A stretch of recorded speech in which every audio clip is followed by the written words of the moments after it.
Welcome to Athletic Ambitions with me, Fiona Carter. And me, Tom Barlow. We are here to share the stories of our Cass and Friends athletes, aspiring Olympians and world champions. We will also interview elite athletes and professionals. They will be sharing their stories, the ups and downs and bumpy ride that their journey may have. We will learn how they persevere and deal with setbacks, train and compete at the highest level, and how their mindset helps with every step of the way. So if you want to hear about our upcoming athletes and learn from the best, this podcast is for you. This is Athletic Ambitions, where every journey begins with a single step.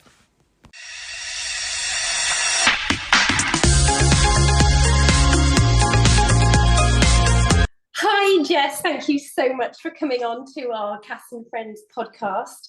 You are one of our wonderful alumni athletes. You joined Cass and Friends when you were competing in heptathlon, and you've now focused on the hurdles, which you're absolutely insane at. Last year, you went with a GB vest to the Under-18 European Championships, and you've represented England several times. Earlier in the year, you became the Under-20 60-metre champion, smashing the British record. And outdoors, you won the world Under-20 qualifying time over 100 metres. So it's great to have you here, Jess. Thank you so much for coming on. Thank you. Nice to be here. Tell the audience, Jess, a little bit about yourself and how you started with your career in athletics. It was heptathlon first, but you've now kind of focused on hurdles. Tell us a little bit more about that. Yeah, so I've loved sports, like all sports, starting from primary school. I was in all the sports teams, and I think it was mainly just my speed. I don't think I was actually good at the actual sport. But there was a teacher from my school who worked at Cheltenham Harrier who wanted me to join the club. And I started doing cross-country and long-distance running, but then found out I loved sprinting and all the other events, hence the heptathlon. And then my strong event within the heptathlon was the hurdles, so I stuck with that event mainly because that's where I got most of my points. And then I thought, what about if I just focus on that event? Imagine how far I could go. Yeah, that's where I'm at so far. Yeah, amazing. So tell us about, I guess the training week has changed quite a lot then when you were focusing on so many different sports. Tell us about a typical training week now. Training week now, I train 4 times a week at the track and then 2 times a week in the gym. I go to a track in Birmingham, but it's a lot of travel for me, an hour there and an hour back, obviously every time. I do Mondays is like technical work over the hurdles, because and like sometimes long hurdling, and then Tuesday like the gym power work, Wednesday endurance sprinting, Thursday is in the gym and like rehab and prehab, so just try not to get injured, and Friday power, plyos and block starts out the hurdles, and then Sunday is plyos and hills. Yeah, sorry. Sounds really nice and varied. Lots of different sessions to do. Are there any that you dread, or do you like more? I quite like the powerful sessions, like out blocks and going over 1 or 2 hurdles, because it's like not tiring, like just fun. Yeah. It's the longer reps that you don't perhaps like. Maybe it was when you were doing the heptathlon, was it the 800 meters that you didn't like particularly? Yeah. So I try and stay away from that. Anything long, don't like it anymore. Far too far. So if you're actually doing a session and actually just purely running, how far would you actually run in the session? The furthest I'd run in winter training, I'd say, is like 300 meters or 200 meter rep. But that's as far. Yeah. Tom and I find that hilarious, don't we? Because we're like, Tom's recently done a marathon, and it's so funny that you do short running. Do you do any like aerobic work at all, or just a lot of anaerobic kind of efforts there? Really anaerobic bit. Actually, I lied. So the furthest, I think, in winter training though, we go to like, it's called the sand dunes, and we do like some loops around this sandy like area, and it's so hard to run on. I think that's about, I'm going to say, a kilometre Wow. That is hard though. That's hard on the sand. It's hard. Horrible. Is it really horrible? Your strength must be so good though. Your strength, the plyometrics, the bounciness, and all the techniques, that takes up most of the time, doesn't it? Mm-hmm. Yeah. And probably makes it fun because it's interesting and varied, isn't it? Do you prefer the like gym work? Do you quite enjoy that, especially over winter? I assume, like when the weather's not so nice. Yeah, definitely. I like to just lift heavy weights, and then it's quite easy to PB in the gym. I find it's just like PB, like mad. Yeah, that is nice. It's so nice to see progression, isn't it? That's what all of us as athletes want to see. Is we put in the effort, and it's so nice to see the reward, isn't it? Yeah. Gives you good varied like training as well, opposed to like just doing the same monotonous sort of stuff, doesn't it? Like when you can go to the gym and go to the track or your sand dunes and stuff. So isn't it? It's very good. Good. Tell us just over the course of you're so young and you've got so much ahead of you, but there are pressures put on you, perhaps by yourself or by other people. I don't know. Tell us a little bit about that. Where do you find pressure comes from when you're performing at such an elite level? Pressure for me comes when like I miss things with my friends. There's part of me that says what is nothing and you're just like wasting your teenage years, for example. Then it's just pressure to do well because you're missing out on all of those things that all your friends are doing. But at the same time, I think about what I really want more, and like to be in a camp, and I'd regret not training more than I would to regret not going to a party. That is the challenge at this age, which is like such an important. If you essentially want to go to the Olympics or go professional, it's the biggest and like hardest thing to kind of like give up is like that social and a lot of friends like don't overly understand it if they don't do sport particularly. I always used to think or even if I wouldn't like drink through certain times in the year when I used to race and stuff, and I think even when you're in like a very development years of your life and you're in terms of like sporting career, so it's a massive like thing to kind of get your head around. Like it's like a path to choose, I suppose, isn't it? And at this age to make that decision, it's quite like daunting, I suppose, at times. Big FOMO. Yeah. I mean, you have so many friends within your sport, I suppose, now. And I think recently you flew off to Belgium with a friend, didn't you, to compete? Yeah. So was that like really exciting because you were with a friend and you were competing? I mean, how did that play out? Were you like trying to balance the having fun of a few days in a very cool city versus competing and having to be really focused and do your best? Yeah, so that was my coaches and parents' like biggest worry, is staying with this girl called Charlotte that I met last year. But I know like I'm most relaxed and perform at my best when I'm most relaxed, and having the friend there it just keeps you grounded. Otherwise I'd just be thinking of like worrying and of everything. But I don't know, having someone there was great. I met her at the airport because she lives in like Middlesbrough, which is 4 hours away. Yeah. But she didn't actually land at the airport. So we ended up meeting at the place. But we weren't staying in the very nicest places either. But having her there just helped so much. And I tried to keep it fun, keep it light, because enjoying it just made me perform much better, kept me relaxed. Yeah. It's a huge message, isn't it? You know that yourself. You're very self-aware. We know we've done the mindset calls together, haven't we? So you sort of know really well what motivates you, what drives you, what your reason why is for doing the sport you do and working so hard. But you also know what makes you compete better, and that is enjoying it. So what else do you try to do to make you enjoy it as much as possible?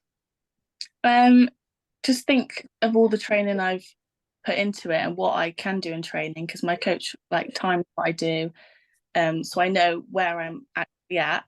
I do try this timing sometimes, So I just think when I'm on the track competing that I can do it, and it makes me enjoy it a bit more. It's within me, and if it doesn't come out today, then it will one day, sort of thing. Instead of just putting all the pressure on you, you have to do it now. I can do what I keep thinking. Yeah, you've got so many years ahead, haven't you? So many years. So it's so nice to, not want it all to happen immediately. You've got so much time ahead, and we've spoken to lots of other older athletes who are now professional in their sport, and a lot of them have started very late in their life or changed sport, and so it doesn't have to be hurdling for the rest of your life either. Yeah, that's true. You might suddenly do 1,500 meters. Yeah. No way. I can see it. No chance. Yeah. Get on a bike. Funny. Yes. Go on, Tom. I was going to say, so based on kind of obviously going to Belgium and kind of things coming up,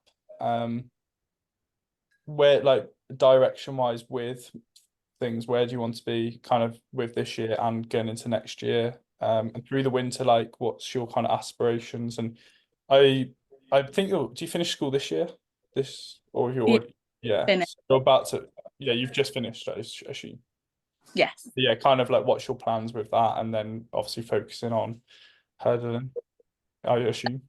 Yeah, so this season's just been a bit up and down, one with situations happening with my coach, so he couldn't train for a while, and then an issue happening with me and having a tumour in my shin, like impeded my training a lot. So I'm really hoping to start in September when I go to uni, having access to like the gym and the track right there, coaches like on tap to talk to, that it runs a bit more smoothly, and that I hope my shin is healed by then as well to start up. My coach is also getting a job at the university for me, and it just shows me that he like truly believes in me and he wants me to do well, so that's also nice. And yeah, I trust that the next 3 years at uni, everything will, I don't know, play out well. Did your kind of, I don't know what uni you're going to, but did the selection on that uni have you based that around kind of the facilities and athletics as well, I assume? Yeah, and around my coach, because I genuinely think I couldn't have another coach. So yeah. That's good. You've got such a good relationship with them. It's important with any coach in any sport, isn't it, to have that like trust and be able to work together on some like bigger goals, really. Yeah, it's so nice. So that is it, Birmingham Uni? Yeah, University of Birmingham. Perfect. Yeah, amazing. That'll be so good. And what course are you studying? It's a sports coaching course I went for. Very nice, very good. Well, Nikki Bartlett, our ambassador, went to Birmingham Uni, and she got a first class degree. Can't remember what in, maybe sports psychology, something. Can't remember what she did, but great facilities and great. You've got your coach. That is just going to be insane, isn't it? Yeah, I hope so. Yeah. They do a lot of like, what is it, BMC races there at Birmingham Uni? I don't know. There are a lot of like the track racing. Yeah. Throughout the year. So yeah. Yeah, I can't wait to do Bucks as well. I feel like the environment from all the unis, I feel like that just looks so. Yeah. Everyone enjoys that, like, and it's such a big, it's like a very kind of level playing field in terms of like facilities and opportunities and age groups and stuff. It's like very like and I think a lot of people that do it talk about how much of a great experience it is, and it's super competitive as well. Like, yeah, so you'll enjoy that. Yeah. Not too far to come home for your washing every now and then. Exactly, and my aunt lives up there. Yeah, that's right. I remember chatting to you about that the first time we met, actually. And what is the job that you're going to do at the same time? Well, luckily my auntie does run a physio place over there, so maybe I'll just be her receptionist. I don't know anything to do with physio, but possibly job there. That'd be nice. Really good. Well, it helps pay back the fees, doesn't it? So that's a really good idea to have that job as well. I wish I'd worked at university. I totally didn't work. I wasted kind of 4 years of just kind of dossing around a bit and not taking the opportunity to work while I could have done. So good for you. Good for you. And what about the Olympics? So you've been watching? Yeah, I'm excited also to watch when the track starts. Yes. Phoebe Gill, he says, crazy how she's so young, 17, with like my age group is gone next. I'm really I want to be there, but not.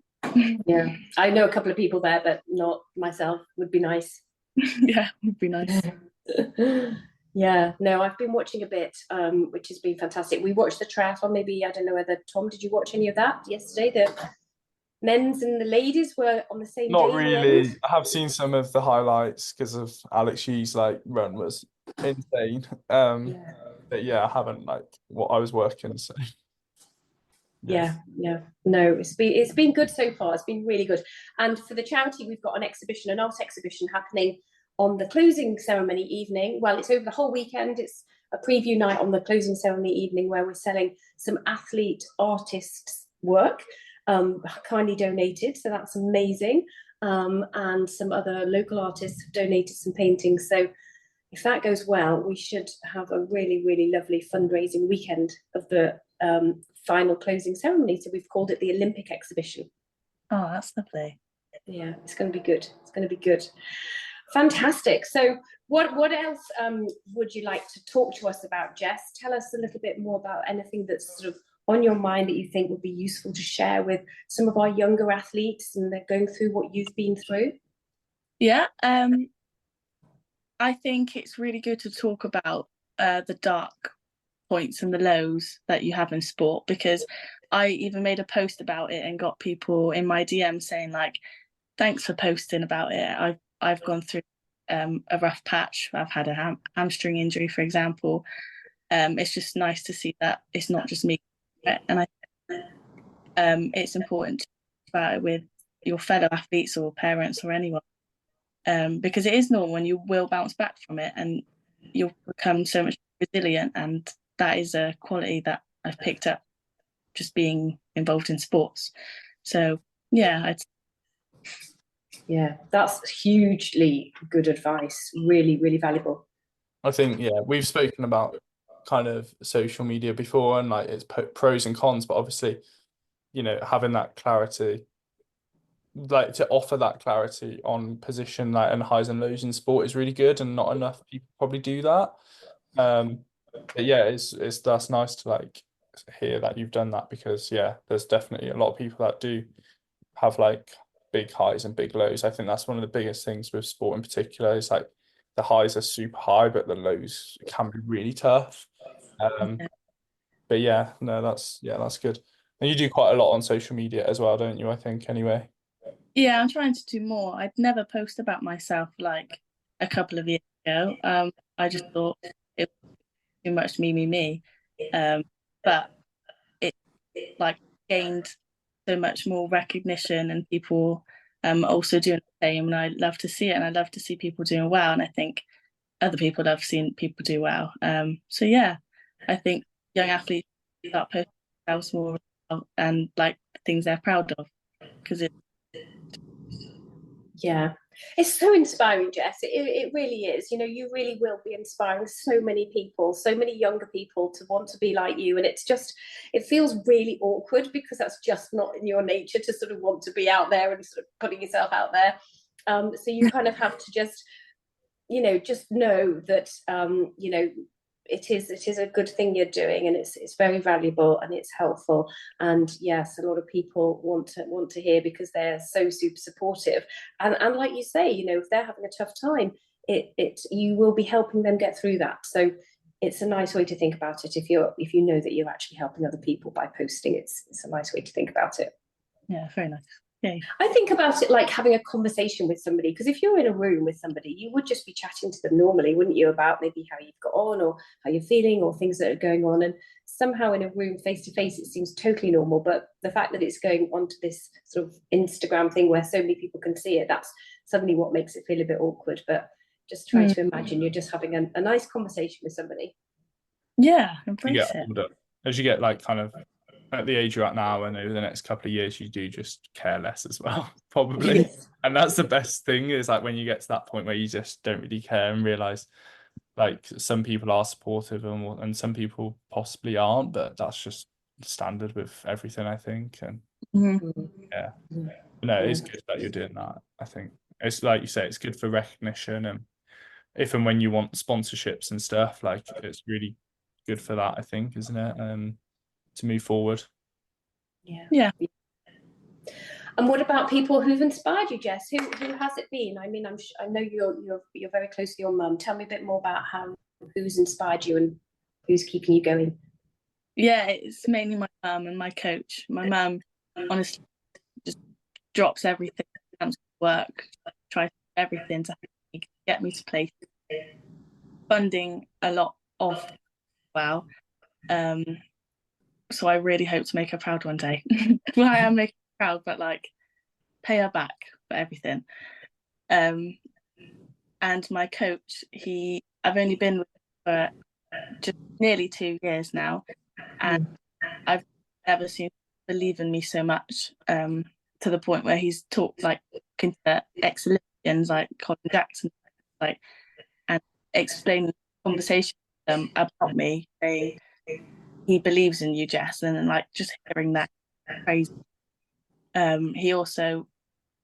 He's obviously got a family and a job and trains me without being paid, because he just believes in me, and having that belief from my mum and my coach, just that's what keeps me going. So yeah, it's really nice having that. That is really nice, isn't it? I mean, we're hoping that the little bit of support that Cass and Friends gives our athletes is another bit of belief as well, you know, having another external person, because, you know, a good coach and parents, they're always going to be like your first number one supporters. But we hope that Cass and Friends are also helping to give you that belief too, because we certainly do believe in what you're doing. And, you know, it's fantastic to have had you as part of our little network and our little community. I know, having that first like payment from Cass and Friends, especially young, it was just like, oh my gosh, like I'm going somewhere, people believe in me, I'm getting funded to do what I love. And it just, yeah, that really kept me going as well. It was great. It's been good, been really good. Tom, what other questions have you got before we properly wrap up? Let Jess get on. I was going to say one of them is, as an athlete, like kind of strengths and weaknesses you have as an athlete, maybe, and what your proudest moment is in over maybe the short term, more recently, or over the longer picture, kind of things that you've kind of been through, or results or something that you're like really happy with. Yeah, so strengths I'd say is like my communication with my coach. I talk to him when I'm down or when I'm not feeling good, and the fact he can like be honest and talk back and say, no, you're okay, or okay, we'll just take a step back. Like that helps me and doesn't break me as an athlete, which is good, because some coaches may just be like, crack on when you're struggling. So, yeah, it's important, isn't it, that honesty with like to go both ways with a coach. Yeah, exactly. So I'm good with being honest now. That's good. I say weaknesses for me, like I say my mindset, but it hasn't improved much. Again, into Fiona and about the mindset program and my little chimp, it has improved so much. I've learned to be so much more patient and just think of the bigger picture, but I'd still like to continue to improve that, because sometimes at my low points it will just in my ear. It's an evolving thing, that. What was the other question? And like how, like your proudest moment probably that you've had. Obviously you had a really good record this year, that you set, but yeah, I mean that is probably got to be up there, I'd imagine. Yeah, that is probably my proudest moment, getting that record, because it was like weird. I had a dream the night before that I got it, and the exact like on the day I what for, and it did come true. So that was my proudest moment. And I'd say pushing the season, even in so much pain, I was so determined to get like the time to go to Wales, but I didn't give up. I did keep on going to the end, but if it wasn't meant to be, I'm still proud. Next year. Yeah. Good. So proud of it. I was so proud of you, Jess. When you did that British record, you did such a nice Instagram post with some really good music, and it made me go all goosebumpy with the music. So if anybody hasn't seen the post, they need to get onto your Instagram feed and have a little look and play the music really loud, because it's just really nice. Yeah, I don't know where I found that music, to be honest. It's good. It's really good. Thank you. Jess, it's great. Well, look, you keep working on that chimp. You keep talking to yourself like you're talking to a friend. Mm-hmm. That's the way to try and do that. Manage your chimp, and occasionally you need to exercise your chimp and feed it a few bananas and let it have its rant and rage, and then calm it down. But from our perspective, you're doing amazingly, and it's been absolutely lovely getting to know you and having you part of the community, as I say. Thank you so much. Honestly, you've helped me so much throughout my journey. It's great. A pleasure. Well, look, shall we wrap up, Tom? Any more questions before we go? No, we can wrap up there. Well, again, thank you so much, Jess, for coming on. Everybody's going to be so looking forward to hearing what you've got to say. And maybe next year, when you're going to the World Championships, you can come back and tell us all about it. I will do. Okay. Thank you. Thank you. Bye-bye. Bye. Thanks for listening to this episode of Athletic Ambitions. We hope you found this episode of interest, and if so, be sure to send this to your family and friends who might also benefit. If you're interested in donating to Cass and Friends, the links are in the description, and we'll hope to see you in the next episode. Thanks, Tom and Fee.